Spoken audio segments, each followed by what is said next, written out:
They didn't even look at me when they said it. "Move, Lacey. That's for Anna. You don't belong there." My mother's voice was dismissive, clipped, as though she were brushing crumbs off the table. My seat, the one I'd sat in since childhood, was already filled. My brother's wife smiled smugly as she smoothed her dress, slipping into my place without hesitation. The table was full, no chair left for me. I nodded, silent, and turned toward the door. I could feel the laughter at my back. I could hear the whisper, "She's always been an outsider." I walked out, calm on the surface, but inside, I was fire. It wasn't the first time they tried to erase me. I was the middle child, the quiet one, the one who didn't demand. My brother soaked up all the light, and I grew used to shadows. At first, I thought it was my fault. Maybe I wasn't enough. But enough for what? Their love was conditional, their approval transactional. The first real fracture came years ago, when I discovered the truth. While I was working double shifts to pay off my college debt, my father had taken money from the account my grandfather set aside for me. "Your brother needed it for his wedding," he said, as if it were obvious. As if my future was negotiable, disposable. That was the night I stopped begging for a seat at their table.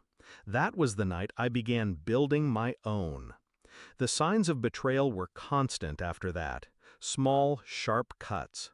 My birthday forgotten while theirs were celebrated with parties. My opinions ignored at family gatherings. My brothers' wives taking what little space was left for me, until I was nothing but a ghost in my own bloodline.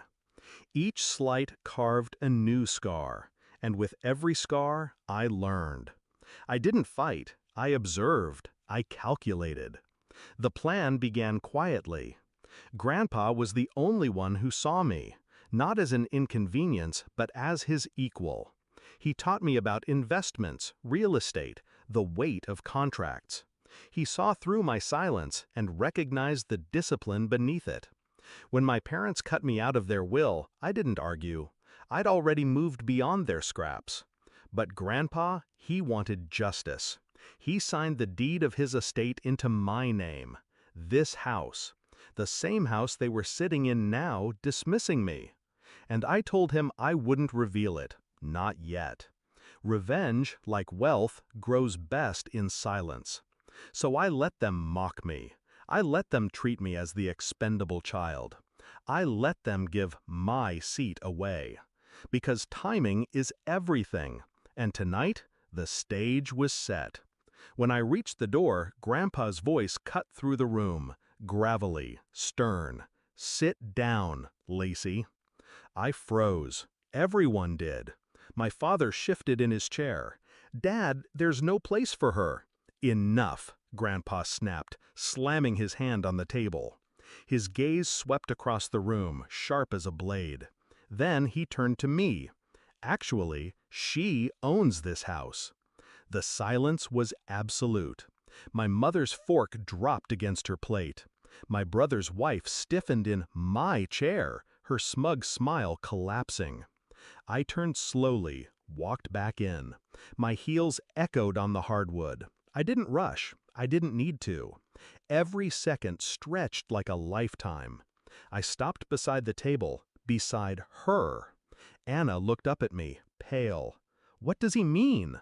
I leaned down, close enough for her to feel my breath. "It means," I whispered, "you're sitting in my seat." The collapse was beautiful. My brothers demanded answers. My parents sputtered excuses.